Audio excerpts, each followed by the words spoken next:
Good day, everybody, and welcome back to Splints and Whiskey. We are the podcast that gets together the tactical medical community.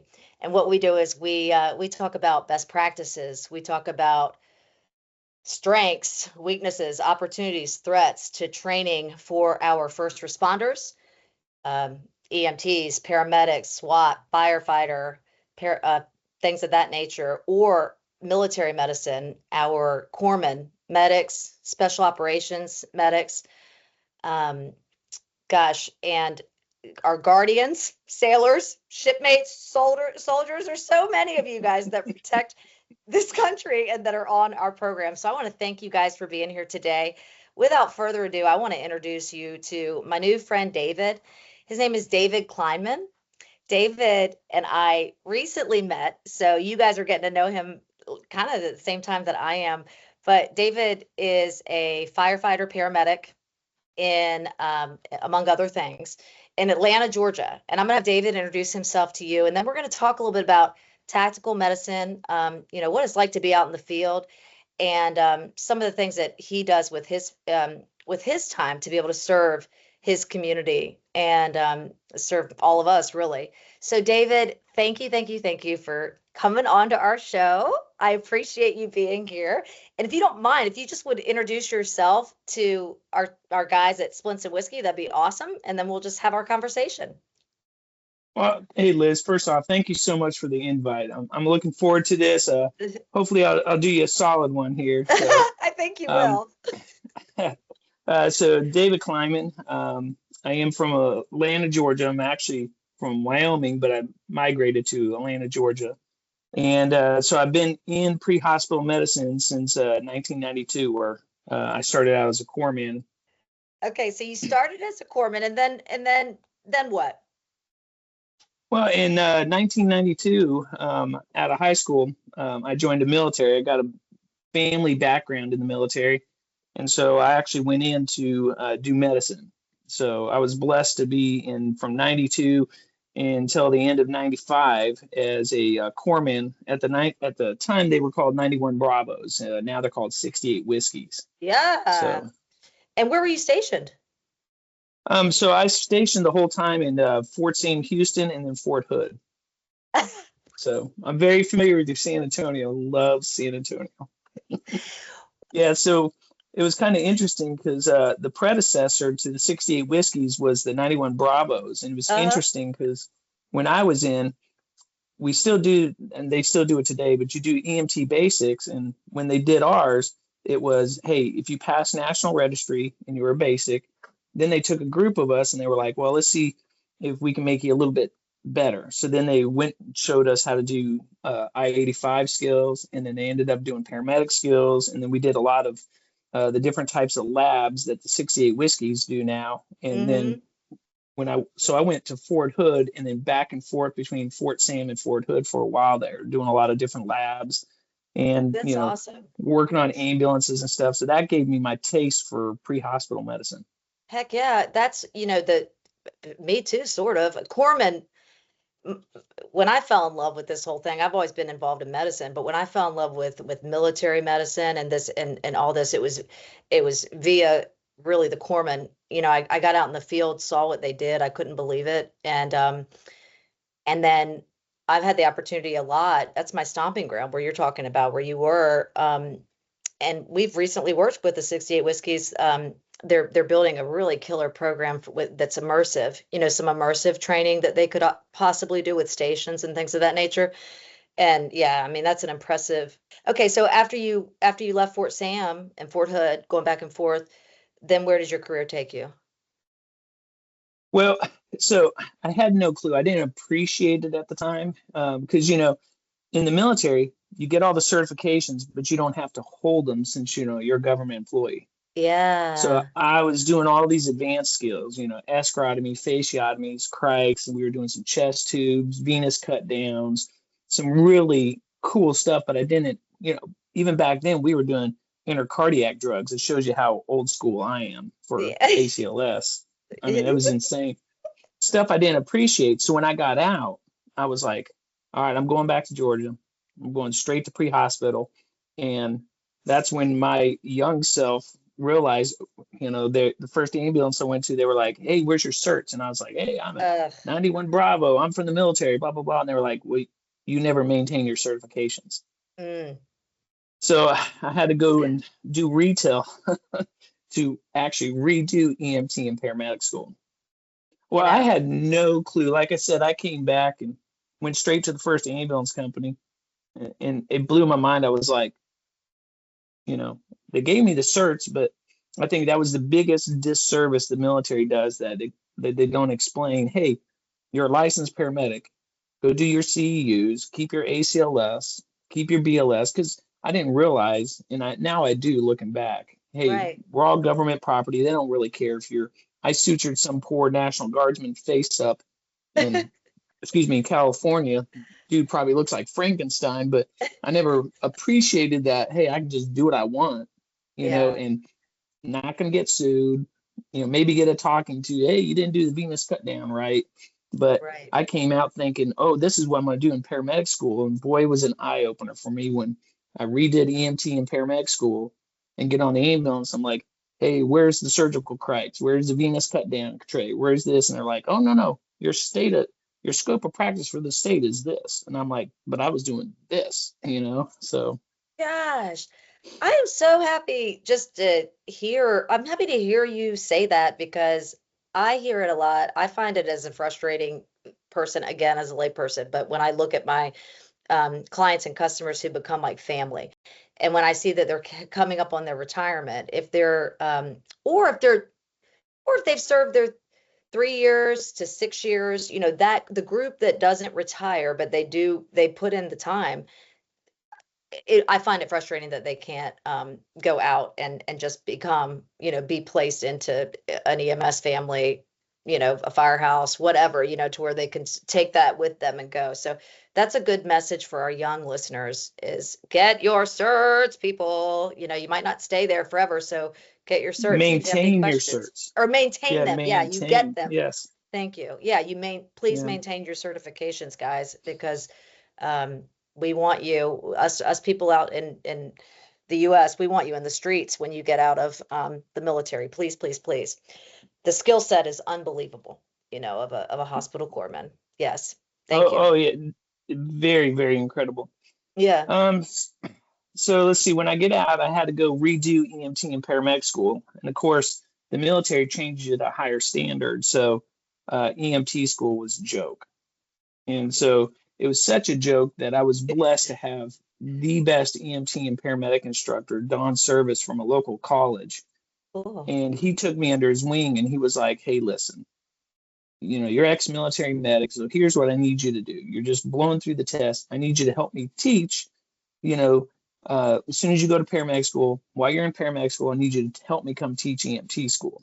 Cool. So he was my protege to actually create me becoming an EMT instructor. Okay, and then what? Then what after that? So you came back and you became an instructor. Well, so I was going through paramedic school, and I was becoming an instructor also at the same time.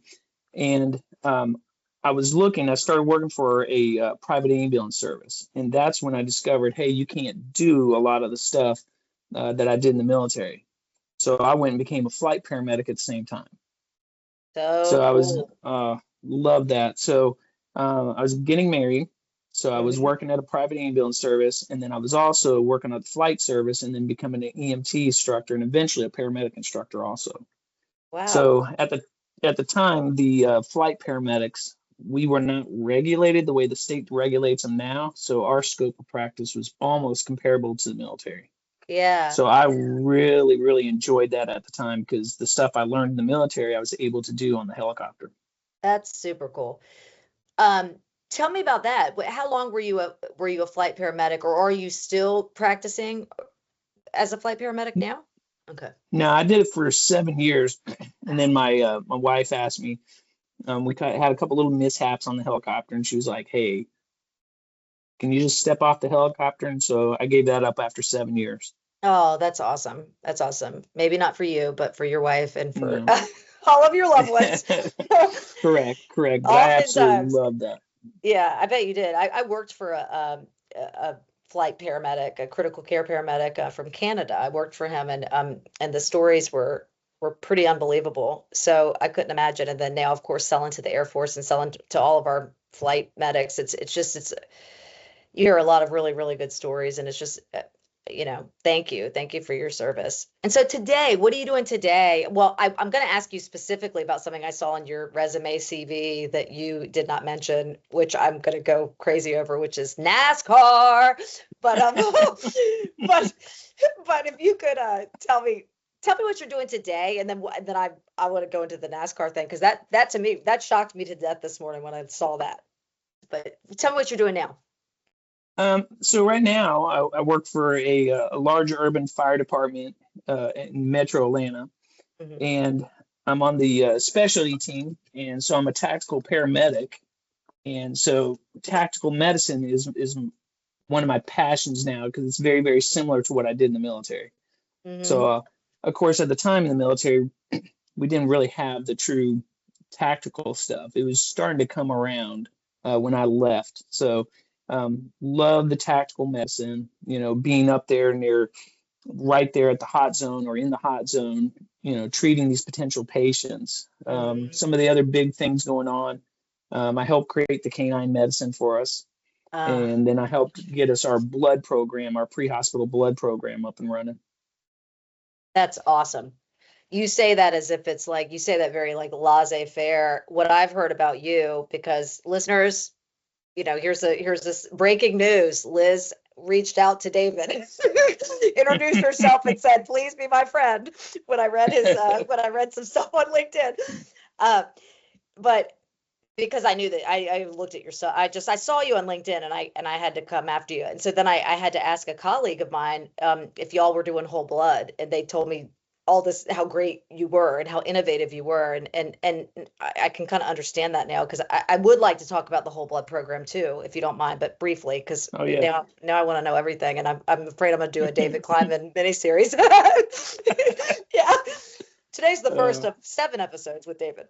oh, Um, not even. no.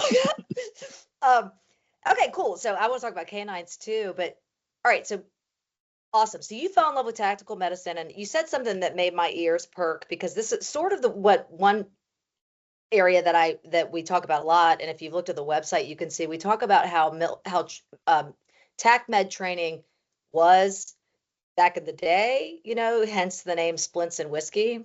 Some people bring Hmm. whiskey on this recording, and I'm like, feel free. But I sort of meant it like, if someone has a GSW in World War II, we put on you kind of like, or they're injured, you put on a splint, pour alcohol over the wound, give the soldier alcohol, and then start your work, right? So splits and whiskey. But so we talk about how kind of what was TAC Med when we started, and then how has it evolved? What are we currently using to train, right? And then what should we do in the future, or what does the future hold? Like a whole blood right now is, I mean, that really seems to be the future, and it's cool to watch early adopters do it. I love innovative people that do the new stuff, and I know that we're bringing it back, but I'd like to know, kind of, since you are an instructor, what do you think, has there been, what do you think is the most impactful change in training since you were training in the beginning, or like early on as a firefighter, though, early on in your tac med side and a paramedic? What do you think has been like the most influential introduction to your training space, like to help keep it more realistic for your people? Oh, it's definitely the realistic simulators. Yeah, back then it was either you were doing cadaver labs, Hmm. pig labs, goat labs, and you were trying your best. You couldn't simulate like you know some of those high fidelity mannequins we have nowadays. You can actually push a drug on it. It's already Yeah, pre-programmed in the mannequin where it knows like, oops, you pushed atropine when you should have pushed lidocaine, and now yeah, this is what's going to happen. So it's very cool that you have these high fidelity mannequins where people can talk through it, the eyeballs can change, the mannequins can sweat, yeah. they can actually bleed. So you actually have to take control of the bleeding. If you don't take control of it, they can make the patient go through all 4 classes of hemorrhagic shock. So these mannequins, I think, are a game changer. I just wish they were more affordable, you know? Yeah. Yeah. You and me both, brother. They are awesome, aren't they? I recently found one that I love, and it's in Germany, and so I picked it up. I'm selling it in America, and that's not a plug. I'm just letting y'all know. It is because it's a trauma mannequin, and it has all the markings and everything. It has all of your markings for TECC, TCCC, and then it's like March compatible too. It's not so Really? it's yeah, it's the bomb. And I've seen it in person. They called me beforehand. You guys, the public safety, the law enforcement, the paramedics and fire, I really see issues there with having a hard time being able to, gain the funding in a reasonable time. Like budget is it's a bigger problem than it is in the military. Um, Yes. from my, and you've been in both too. So from I guess you agree, right? So Hmm. when I started calling on firehouses, that's when I was like, I like a rescue Randy if we need it. I mean, it's better than nothing, I think, and then it's always good to train with your battle buddy. And I like the wearable ones that you can Velcro on. I love that. But there's something about that high fidelity mannequin that really, if you're not going to use live tissue, you want something that's realistic. Yeah. Correct. Yeah, it's just unfortunately they're like you said, it's budget constraints, and Hmm. especially for any of those departments out there who don't charge because they don't transport, your budgets are even smaller. Ooh, talk Yeah. about that. Um, so you'll have some fire departments out there who they get the fire department budget, but they do a lot of EMS and they can't charge for the EMS. Huh. Yeah, Okay. so like our pre-hospital blood program, Hmm. we don't get reimbursed from, like if I give you blood, I don't get reimbursement from you. It's just part of the tax base, and hey, we just saved your life and we Wow. just eat the costs.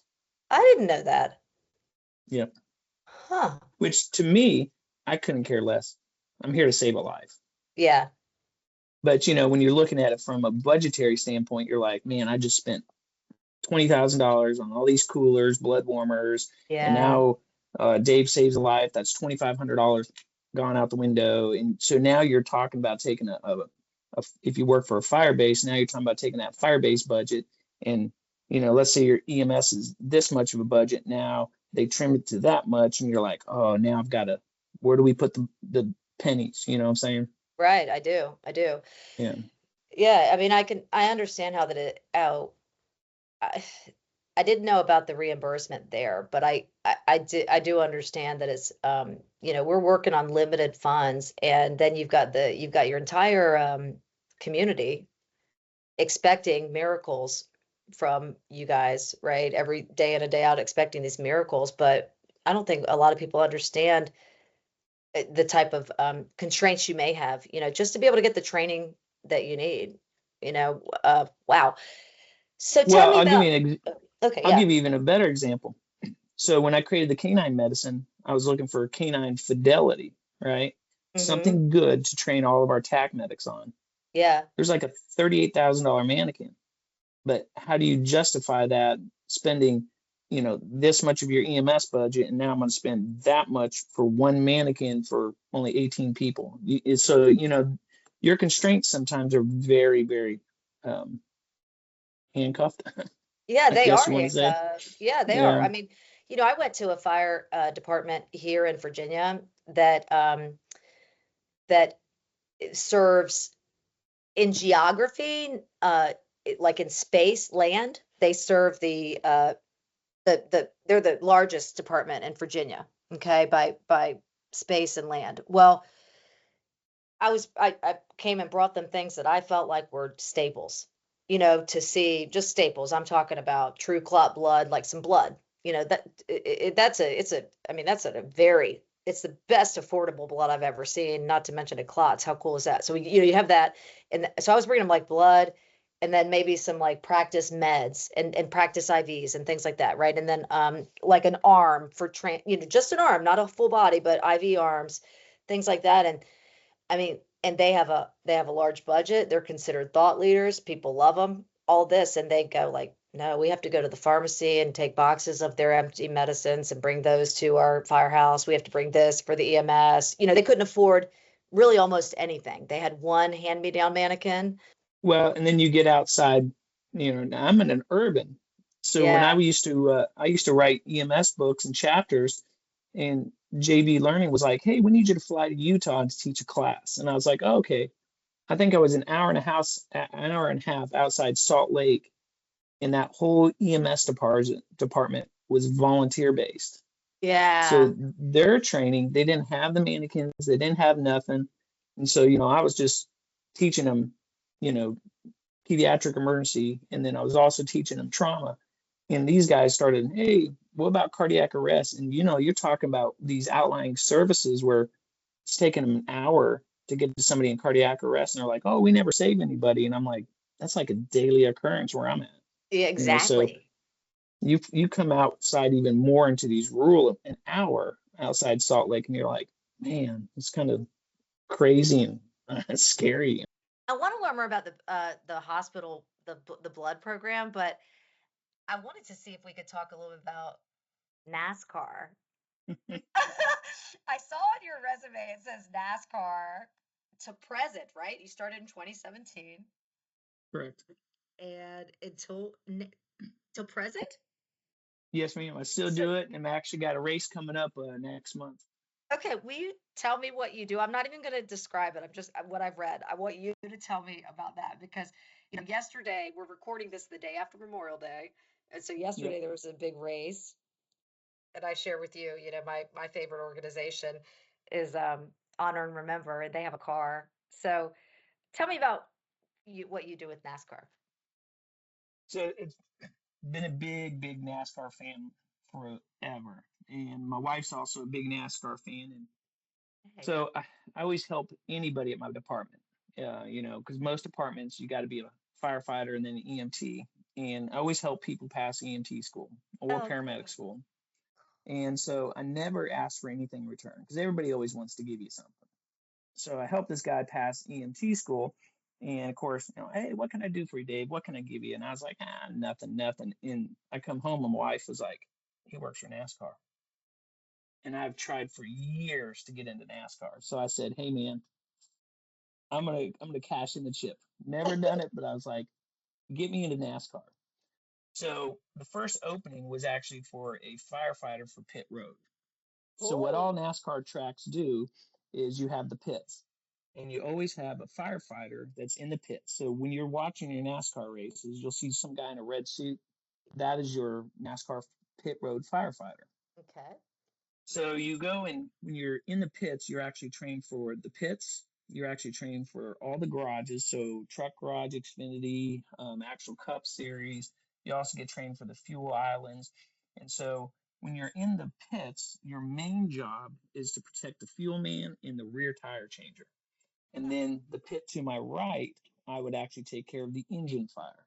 Does that make sense? So Yes. you have, yeah. So I did that for probably 4 or 5 years.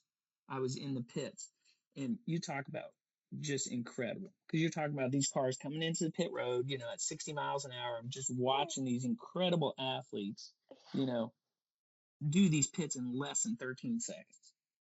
Well, what NASCAR does to get you to buy into it, so you don't step on a hose, you're not in the guy's ways when they're pit, Mm-hmm. is you're randomly assigned to a pit, and then if your driver wins, you win. So you What? actually get to go to winner. Yeah, so you get to go to winner's circle. You get a celebrated winner's circle. You get all the cool stuff, right? Oh my gosh. So, of course, I'm doing this for years, and I came close several times. And then my last year before I went to on track, which I'll tell you about in a second, I was there when William Byron won his first race ever. Yay! So I'll have to send you the pictures because there I'm Please. in, you know, I'm in the winner's circle, William Byron's first win. And I don't know if you know, but this is when Jeff Gordon actually became an owner of the vehicles. I did. So Wow. there I'm. I didn't know it was the same year. It is. So there I'm in winner circle. So I've got Rick Hendricks, Jeff Gordon, and there we are getting pictures with them, with the trophy, everybody. And you talk about such a good experience that was my final pit road firefighter, and then Yeah. I upgraded to on track.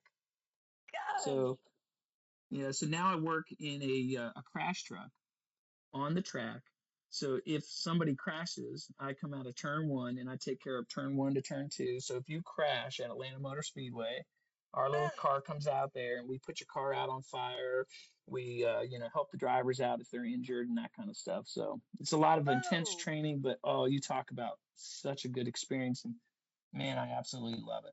Dude, that is so cool. So, because I have always wondered when I watch, I went to college at VCU, Virginia Commonwealth University in Richmond, and I lived next to RIR, Richmond, Richmond Raceway.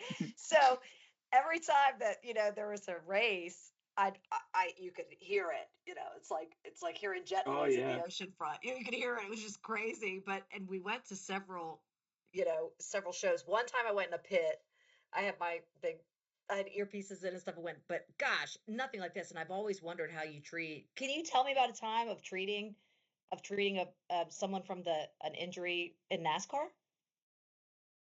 So, um, on track, I've yet to treat an injury. Those Good. cars, especially the next generation cars, they are so well designed that these cars, I always call them eggheads. The people, that design these things or any of our medical equipment, these eggheads. But these eggheads do such a good design that these cars can take such incredible G's and they don't roll anymore the way they do.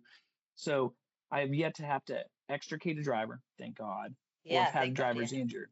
I mean, they've Hmm. had some crazy wrecks at 200 miles an hour with crazy G's, and the driver will be like, "Hey, give me 1 minute."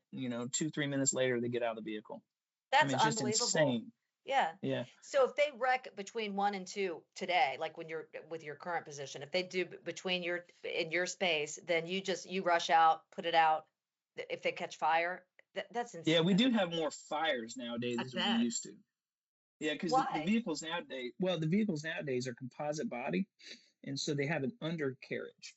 So Mhm. everything in the car is encased. So that means all your brake dust stays in the bottom, all your oil, your gasoline. So if they wreck, you have fires under there. Most of them are easily put out.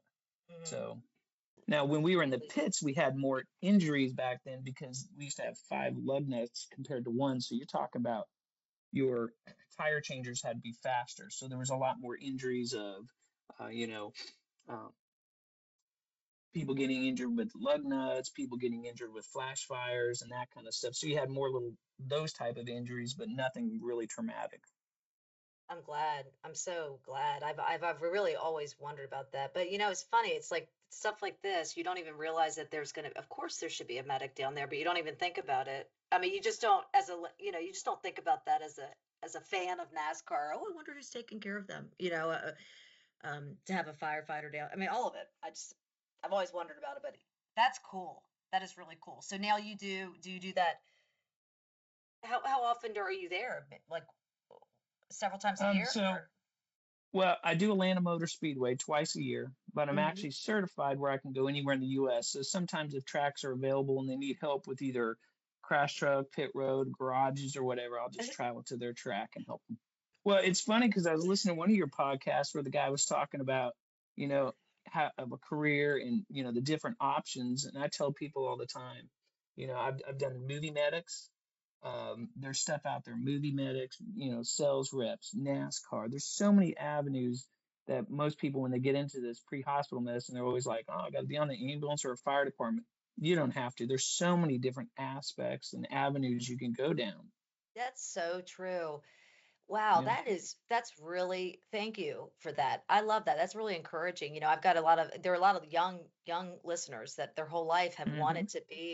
they've wanted to be in fire. No, I think now that I'm older, I think the biggest thing that I appreciate is being at the forefront of something that's changing pre-hospital medicine that will be commonplace probably within 10 years, if not 15 years. and that's the pre-hospital blood program. Yeah. Will you And tell then will you because tell people about that if you're a lay person listening? Because I know a little bit about blood transfusions in the field because of what we have is a new thing, but much more new with the conflicts that we're seeing today, which is prolonged field care. And so instead of just TCCC, and I'm not saying this, you probably know this, David, but I say it in case there's lay people listening. But besides just tactical combat casualty care, or in your case, TECC, or for law enforcement, not you, but for public safety and law enforcement, TECC, we have those. But we teach this prolonged field care, prolonged casualty care, where instead of sitting on that patient in the field for an hour, like we did in Vietnam, thinking that a medic or helo is going to come get them, now we might have them in a hallway of a school in the Ukraine or something, while we're getting bombed for 3 days. And so now our corpsmen and medics and people like that, but they're not the most special ops people, regular corpsmen who I think are special ops major in my life, in my brain. They're now doing blood transfusions in the field, for this patient, versus getting them to that field hospital. For lay people, that's like MASH, the old show. So showing our age. exactly, I know, right there with you, Dave. So with that being said, will you tell people about the whole blood, what you're doing in Atlanta? Because a lot of the EMS, and then people who listen to this that are interested but do not have a degree in this like me, they're going to say, like, what does that mean? They don't understand the benefits of it. And it has gotten a lot more, I don't know, there's a lot of coverage on it if you follow anything in our industry, both civilian and military. There's so much to be said about the benefits of whole blood transfusions in the field, and what types of cost savings, what types of time savings, what types of staff savings, all of these things, and ultimately what kind of life-saving implications come from whole blood. So will you tell me about the program as if I don't know? All right. So if you are in any type of traumatic incident, right, you're bleeding out, you're losing your red blood cells. If you lose your red blood cells, you're losing oxygen capability. So, of course, the biggest thing we're trying to keep alive is, of course, our brain, heart, lungs, but our kidneys. So there are some organs, particularly the kidneys, that are sensitive to oxygen, without oxygen. Right. So when I first started this over 20 years ago, all we used to do is stop the bleed as best we can. Yeah. And, tourniquets weren't readily available back then. So it was like blood pressure cuffs or you being creative. And then we were just giving you IV fluids to try to maintain your blood pressure. Of course, back then we didn't understand permissive hypotension, which Tommy and I'll circle back to. But we would just try to give you IV fluids to maintain your pressure and drive you as fast as we can to the hospital, Right. hoping that we went to the correct facility to have a surgeon there, or they had the blood to save your life. Yeah. So, of course, everything in the civilian world piggybacks off the military. So military showed that, hey, we could actually give somebody blood, we could bring their pressure up, we could bring them back up, and then we don't have to stop at the local place. We can go to the hospital ship, or we can even fly you out of country to get you better care. And so I was blessed that about 2.5 years ago, when we started down this process of trying to get pre-hospital blood out, because like I said, in trauma, this is the biggest game changer. Because like I said, all we used to do is IV fluids and diesel drips and pray we got you And there in pray. time. Yeah. It was a lot of praying, let me tell you. Right. But so what we did is we were looking at, hey, the military does whole blood. Whole blood is way too expensive unless you are getting reimbursed.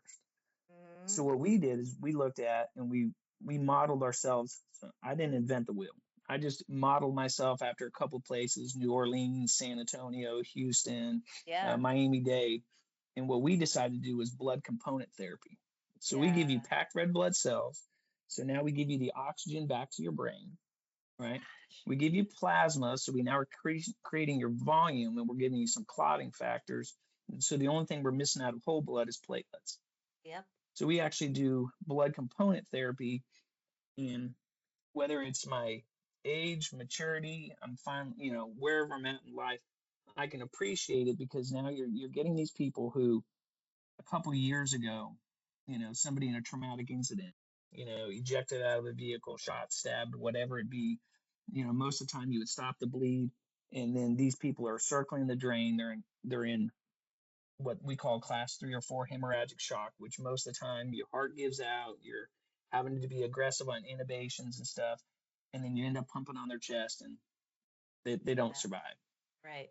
And so now we're getting these people who got no blood pressure. Mm. We're not intubating these traumas anymore. We're resuscitating them first. It's We're amazing. giving them the packed red blood cells. We're giving them the plasma, and these people are waking up. As long Ah, as we've stopped the bleeding and we've given them something like TXA to make sure internally we're helping support their clotting cascade and they're not breaking down the clots that they've developed, they're waking up en route to the hospital. oh gosh, And that must be so awesome to see. it, it's it's incredible because like when we talk to these trauma surgeons, they're like, these patients are coming in, they're not pale, cool, clammy, they're not looking shocky, they've got normal vital signs, and we're having to be like, now we really got to look for those underlying injuries. And it's crazy to see that these people that I've given the blood to, they're walking out of the hospital in a couple of weeks from traumatic injuries that I should have been intubating, pumping on their chest, and they should have been dead. That's amazing. Wow. Wow, you explained it very well. Thank you so much for explaining that because I often talk about it lightly to people and it's super confusing if they're not in the field, but I think it's important for citizens of any community to know what their options are if you have, that if you have that in your area. So now, what do you think the percentages of EMS having whole blood? I mean, I know it's growing, but do you see that in yeah, what do you think the percentage is now versus because I believe that it's going to come to stay, don't you? Oh, it's totally. I think when we looked at the stats last time across the U.S., I think it's like 163 departments, I think is what it is, that has a blood program pre-hospital. Now, flight service brings the number up a little bit, Okay. right? Yeah. But you have um, just about 160 something across the nation. So there's not many out there. Right. And out of what do you think is in the nation? You would know. I don't know. You'd have, if you look at all the services, there's what, probably 20, 30,000 services maybe. Wow. Well, Yeah. so if But I give myself a compliment, I'll say that I stalked the right person. I stalked a thought leader. whatever. Like I said, I don't invent the wheel. I just try to, I make the wooden wheel into a Mercedes wheel. You Yeah, know what I'm I saying? appreciate you. I appreciate you upgrading the wheel where my family lives in Atlanta. But the funny thing is, and this is what I appreciate so much about it. Um, I'll be I'll be retired and long out of this field, but this right here will be commonplace. You're going to Yeah. see almost every service have some sort of pre-hospital blood because the data's out there, the research is out there. Right now we have to have warm blood. New Orleans is doing a study on cold blood, which Really? saves. Yes, and they're about to publish their paper, or they might have already published it. But they're showing that you don't have to have warm blood. You can do cold blood. The military's got several stuff that they're publishing or about to publish on this, and so one of the big cost things is, oh, I got to have warm blood, and they're Right. showing you don't have to have that, which makes it even more cost effective. And as long as you're replacing those red blood cells, and you're giving the surgeons time, to do their job. So, That's but I, amazing. I, I truly believe in about 15 years, this will be commonplace. That makes me so happy. I've read such good reports about it. I did not know about the studies on cold blood, and I didn't even know that the military had them. So I'll have to look into that because one area that The life flow is the best thing. Yeah, we use the life flow because we based everything off of us. We don't transport. So we based everything off of us meeting an ambulance somewhere en route to the hospital, and how do we give the product and how do we make the patient better in a limited amount of time. And you cannot beat the life flow for anything. Dr. PL, I'll give him a shout out. Man, when he created the life flow, what a home run. I mean, that's that's an awesome. incredible. Yeah, I mean, you're giving packed red blood cells in less than 2 minutes. You can give a whole unit of whole blood in about 4.5 minutes, compared to in the hospital, a bunch of nurses and they're squeezing the blood in, or a rapid infuser. So it's an incredible product. That's awesome. That's awesome. How do you train to that? So are you currently training people now? You're probably too busy to train. Right. Are you teaching anymore? No, well, I do just teaching in-house. I do all of our continuing ed. Yeah. So that's what I do in-house. So in the state of Georgia, it's a post-licensing skill. So that's a whole medical director thing, setting it up, making sure that we teach, let the state know that, hey, we're about to go down this road, doing all the application phases, and it's a slow process. I think what you'll see in probably within a decade, at least in Georgia, Rhode Island is actually leading the way, believe it or not, but I think you'll see that put into paramedic school. We're going to teach them all how to do, high flow nasal cannulas. Everybody learns how to do balloon pumps. Everybody learns how to do blood. And so I think it will be part of a curriculum. That way, when you come out, if your service has it, you can do it. Or what they're doing in Rhode Island, they're teaching all their paramedics in paramedic school, and then their local law enforcement, like their version of whatever their state patrol is, they'll carry the blood because of how expensive it is. So if you Huh. show up at Podunk Fire Department and that paramedic has the skill, hey, you need blood? Let me open up my trunk of my car, take what you need.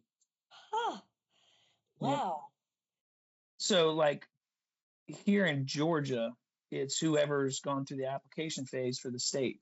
Hmm. So like you'll have specific ambulances or fire departments or helicopter services that carry the blood. Hmm. Like in Texas, you have the Houston Fire Department, the EMS side that carries the blood. Same thing with San Antonio. I know Texas was looking at, and they were trying to be the first to the gun where, hey, we're going to teach every paramedic because having a blood program is very expensive right now. I think you'll see the cost come down when it's just commonplace and, Hmm. there's more products on the market. But How did you especially overcome like, that part? If how did you overcome that? Did you work really, really hard to fundraise for it, or did you or just solicit by writing papers and giving data and stuff? How'd you get your county to pay for it? Um, I had some very good people above me, medical directors and chiefs, who actually fought through the budgetary committee to say this is where we need to spend our money Good. and this is what's going to save lives. And they actually were able to show, and that's why we've done a lot of PR events to show, hey, and celebrate that these patients would never, never survive these injuries, but they're walking out of the hospital. That's unbelievable. That's I mean, unbelievable.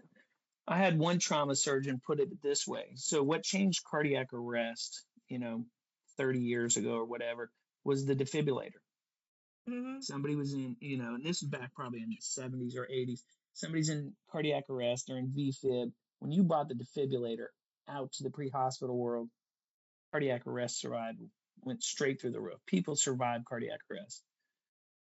Now that you have pre-hospital blood, these trauma patients, this is the defibrillator for trauma patients. These patients are Cool. walking out of the hospital. That's a So that's why good way. Yeah. Very awesome way man, to say it.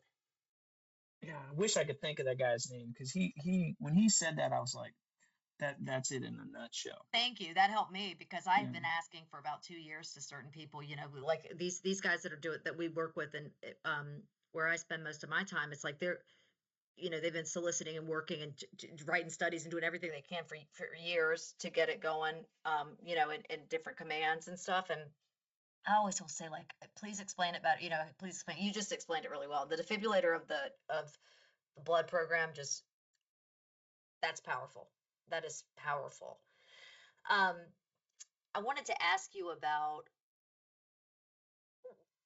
first, thank you, because I actually feel like I have like hope. I have hope for my city. No, I've got hope now to say like, yay, there's something really great. Because I think that a lot of us right now, as a layperson, if you're watching TV, if you're watching just the news every night, you're thinking, God, there's all these active shooters, which I know you deal with. I'm sure that y'all see, or you go, you're called to these events. There's all these active shooters. There's all these different things. It makes people scared. Like our society is almost like a little bit scared to go outside or not be as hopeful. Like this gives me hope to say, wow, that something new is on the front, that we're safer. To me, that is awesome. Well, Yeah. it's not just the violent crimes. I mean, you're talking some of my administrations have been off simple car wrecks. Yeah.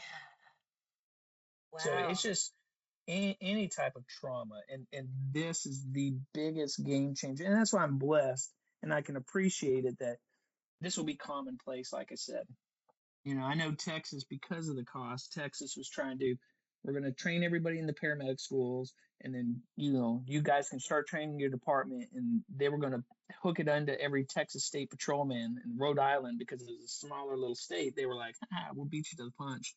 And so, Awesome. yeah, so Rhode Island's about to roll out, or they already have rolled out the program where, hey, if you have a small department who can't afford this, we'll help you out. I Yeah. tell you, the biggest other one of the other biggest game changers that I've seen is hemostatic agents. Yes. What do you think? Tell me more. So, well, so I think one of the coolest things coming out now is the different types of hemostatic agents that are out on the market. And I tell you what, these little eggheads who are creating this stuff, it's just mind blowing. I And wanted to they're ask about that in particular, and I'm sorry I just interrupted you, but no, you're preaching to this choir of one here. I I sought after that new there's a new hemostatic agent on the market that I thought, whoa, that is different, and we carry it. I'm not trying to sell it to you, but we carry it, but I have yet to see it in use. But I've heard all these stories through EMS is a trauma gel, which I know they had Veti trauma gel. gel. Yeah, trauma. Correct. Yeah, Veti gel, which I've read all those studies, I love, and now we've started launching trauma gel, which is like a hemostatic gel versus a hemostatic gauze. Will you? But I've not talked to someone who in your shoes that has actually used it. So will you tell me about it if you don't mind? So So, for those listeners out there who don't know what trauma gel is, so Yeah. you have different hemostatic agents in the market. Most of them are either chidin based or kaolin based. Yeah. Um, so, with chidin or kaolin, when it gets down to the point of the bleeding, kaolin will actually start your factoring. So, start your clotting cascade, but you always have a 4x4 above it. So, it's either in the Z fold impregnated, or it's in a Yeah. 4x4, or Z fold, which is like a very long 4x4 that you pack into somebody's wound. Right. So, the 4x4 will start that platelet aggregation. So, once again, I hope the guy doesn't take offense, but these little eggheads, this dude created, when he was 16 years old, I know. created an organic material. So it's out of all plant based, and it starts factor 12. So it starts your clotting cascade. Wow. Another plant material that causes creates what's called hydrogel. So that's an impermeable membrane that blood can't shoot out of, and you have platelet aggregation. Uh, Stops bleeding in seconds. Seconds. So this guy creates it, like you just said, he made Medigel. So our canine medical director used it for years. He still uses it. yeah. And, he was using this on polar bears and tigers when he was working at zoos. And he said, I'd squirt it in the wound, stop the bleeding, staple or stitch, and, the animal goes back to the pen. That's crazy. So then, isn't that though? It is, So, yeah. so he creates Medigel, excuse me, becomes enough money to go through the FDA trial studies to show, it just changes the word from Veti to trauma gel, and you just increase your amount. So once again, any new product, I'm like, it sounds interesting. Maybe this will work. Maybe it won't work. We've used it on geriatrics with blood thinners with scalp lacerations, and Oh, squirt it in there, light pushing, instantly stops the bleeding instantly, because as soon as you do light palmar pressure, it goes to the symmetry, the geometry of the wound. mm, So when you're talking about the gunshot wounds that we've used it on, you do that palmar pressure, it actually travels through the wound base and goes to all the temporary cavities and the permanent cavity. So it whoa. gets all the tiny little bleeders that you are attempting to get when you wound pack. Hmm. So it goes to the geometry of the wound. And what we were worried about is because of how easily it's removable. You just take a 4x4, remove it, or squirt some water on there, it'll come out. We've used it in the rain. It's never washed out in the rain. We've had people who have used it and don't bandage the person afterwards, and the people will rub their head on stretchers and it doesn't come out. So once that hydrogel forms, I'm not saying it's difficult to remove, but it's not easily removable. So it's Well, not that's a them good wiping question. their head. We've had the doctors say afterwards, like once the hydrogel forms, and there's a magic time window. I don't know what the magic time window is. If you ask Trauma Gel, they'll say, 20 minutes, But we've had the doctors describe it as removing peanut butter. Okay. So it actually gets thick enough that it's them wiping their head on a stretcher, or Mm-hmm. you moving the patient, it just doesn't fall out on its own. That's Now it might awesome. in the first few minutes, but all of our people, we do what they say. We put it in, we do the palmar pressure. They Mm-hmm. wait. It's usually stopped bleeding in a few seconds. We tell them to try to maintain the 1 to 3 minutes before you Yeah, dress that's the what they wound. say. But it's all lightly dressing, and we've never had it come out. Okay, good. Thank you for sharing that. I love the idea about it with geriatrics. I carry an IFAC, even though I don't practice medicine. I practice posing as if I practice medicine. So I bring this bleeding control IFAC with me wherever I go, and I have a hot thing for old people. So I hit this nursing home all the time. One of my friends from church lives there, and recently we had an elderly woman, a resident of the nursing home, who just fell. Thank God I had the IFAC with me. We just all we did was just I didn't have trauma gel with me. I wish I did actually, but it was before I had it before it came out. But it was nice because she was too frail for stitches at that point or anything like that. I mean, that would have been that's a good place to use it that I had not heard of. Um, I also have heard, and tell me if you think this is true. Has it helped your patients that have used it so far with en route to the hospital? I've heard it gets them to be like on less pain meds. So that's a cost savings. I don't know if that's true or not. We haven't seen that or done that. Yeah, So I okay. mean, all of our patients, we always try to make them pain free as best we can if their vital signs and stuff are holding. So, This is interesting. Okay, this is good to know. Wow. well, that was like the pre-hospital blood. You don't want to be at the forefront, but you sure don't want to be at the tail. You want to Yeah. be right near the beginning, and Yeah. we're always looking at something. Hospitals, they want to downgrade the tourniquets as fast as they can. I know when you speak from like the military wise, they have stuff in place where they're doing extended care, pack the wound, let's take the Hmm. tourniquets off, that kind of stuff. And I'm telling you, this is the biggest bridge. I mean, we've had Yeah. it where, law enforcement puts a tourniquet on, we put the trauma gel south of the tourniquet still was not effectively applied. And under Doppler, they still had arterial and venous flow, but the Hmm. trauma gel is what caused the hemostasis. So the Wow. patient never bled out or bled or created compartment syndrome in their leg because the trauma gel was in place. Oh, that's good to know. Thank you. That's so good to know. Yeah. For our listeners, I hope that you are all really listening to this because I'm out with I may not know everything that you guys know, but I do talk to all the people that buy, and that's the finish line. That's where we have to get it over, right? And Yep. this is good stuff to know. Tourniquet conversion patients. That's a great place Mm-hmm. to use it, especially in PCC when we don't want to lose a limb. You don't want to lose that limb. Wow. David, I could talk to you for hours. Um, you're awesome. You are awesome. Yep, I'm very interested I've talked to a lot of people since we went, with the big PR event, we went nationwide with our blood program, and I've talked to people from all over the U.S. to try to assist them. So I'm all about trying to help people in what our workaround was to make Oh, it more thank you. affordable. Hemorrhage control is still our problem, and stopping the bleed is still a problem.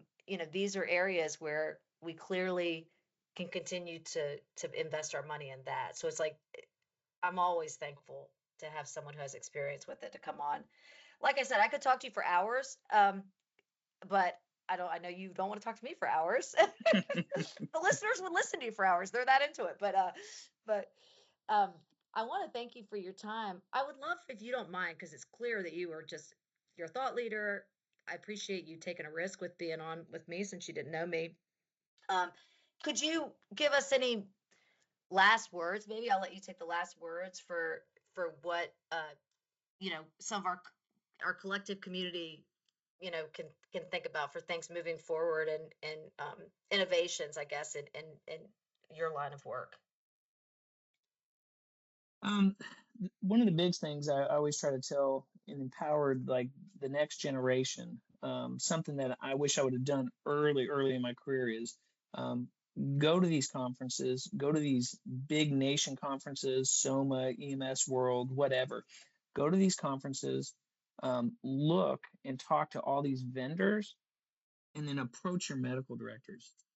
I've discovered that over the years, especially with the new medical directors, you now have EMS fellows. So people who's, when they get out of med school, they are becoming nothing but medical directors for pre-hospital worlds.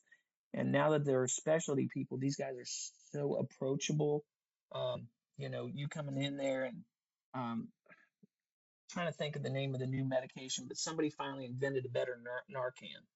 And so I was like, Oh, yeah, hey, I've read doc. that. Hmm. Yeah, and so I was like, "Hey, doc, just saw this in Texas when I went to the Alert conference. Hey, blah blah blah. It's not affordable, but they're so approachable. When I was looking at something better than knocking every patient down with ketamine, I was like, "Hey, Haldol Versed doesn't work real well. Ketamine's not good. Hey, let's do Geodon." He was like, "Nope, I'm gonna give you droperidol." That comes about because of people. It doesn't matter where you're at on the hierarchy, you approach them and you're changing your medicine for your community, and then this is how things get better. So I tell people all the time, it doesn't matter where you're at in the hierarchy, go to these conferences, learn about new products, and bring that to your medical directors because you might change your department. Amen. So that is awesome. All right. Well, David Kleiman, it is so nice to learn about you. It was so nice to meet you. And I appreciate your time, and thank you for all that you're doing in Atlanta. I thank you. I have family in Atlanta, so I don't want them to get hurt, but if they do, I'm glad you're there. Well, I appreciate you, Liz. Thank you so much for inviting me on. Sure, sure. You can come back anytime. And for our listeners, thanks again for listening to Splints and Whiskey this week. I'm going to put David's information, or at least you can reach out to him on LinkedIn and any of our socials once I put up his information. And I want to thank you again. And you guys have an awesome week. And we look forward to seeing you next week on Splints and Whiskey. Thank you.